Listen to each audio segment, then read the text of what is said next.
Assalamualaikum warahmatullahi wabarakatuh. Jumpa lagi dengan serial kisah sahabat Nabi. Kali ini kita akan ceritakan kisah tentang kehormatan dan rasa malu Utsman. Suatu hari Rasulullah Shallallahu Alaihi Wasallam sedang beristirahat di rumahnya. Jubah beliau sedikit tersingkap sehingga kedua kakinya terlihat. Abu Bakar datang meminta izin untuk masuk. Beliau mengizinkannya ke dalam tanpa mengubah posisi duduknya. Kemudian datang Umar bin Khattab.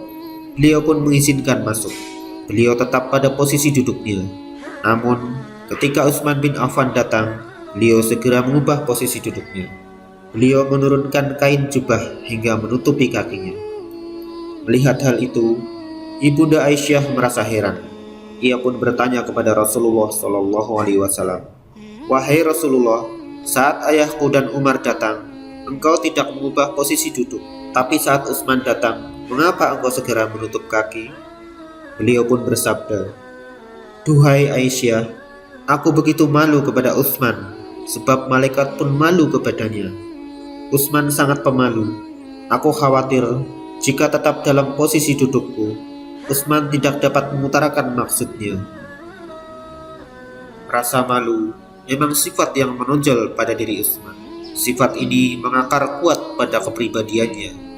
Rasulullah Shallallahu Alaihi Wasallam bahkan bersabda, "Umatku yang paling besar rasa malunya adalah Utsman." Rasa malu merupakan sifat mulia.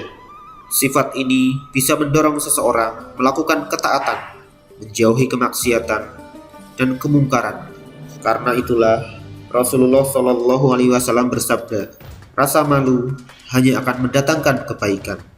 Demikianlah Utsman menjalani kehidupan mulianya dengan sifat malu. Sifat malu membimbingnya melakukan berbagai kebaikan.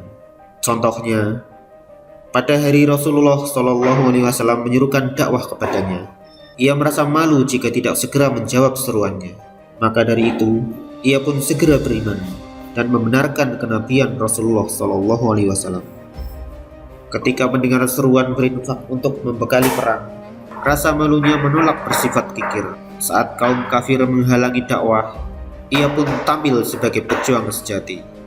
Ia korbankan kekayaan, keluarga, dan rumahnya demi perintah berhijrah. Ia pun merasa malu jika didahului kaum hamba sahaya dalam panggilan jihad. Jika ada hukum Allah Subhanahu wa Ta'ala yang terlanggar, rasa malunya akan mendesak untuk segera bertaubat. Ia tidak ingin berlambat-lambat dalam melaksanakan hukumnya. Selain itu, Utsman juga terkenal santun, penyayang, dermawan, jujur, dan selalu menjaga lisan. Ia tidak pernah berbicara kasar dan menyakitkan. Ia justru segan berdialog dan berdebat panjang.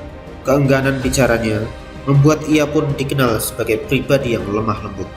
Akan tetapi, ia tetap tegas dalam mengambil keputusan.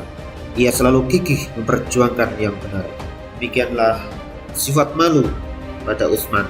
Semoga kita dapat meneladaninya, tentunya dengan malu untuk berbuat hal-hal yang dilarang oleh Allah, serta malu jika tidak dapat melaksanakan perintah-perintah Allah atau dalam berbuat kebaikan.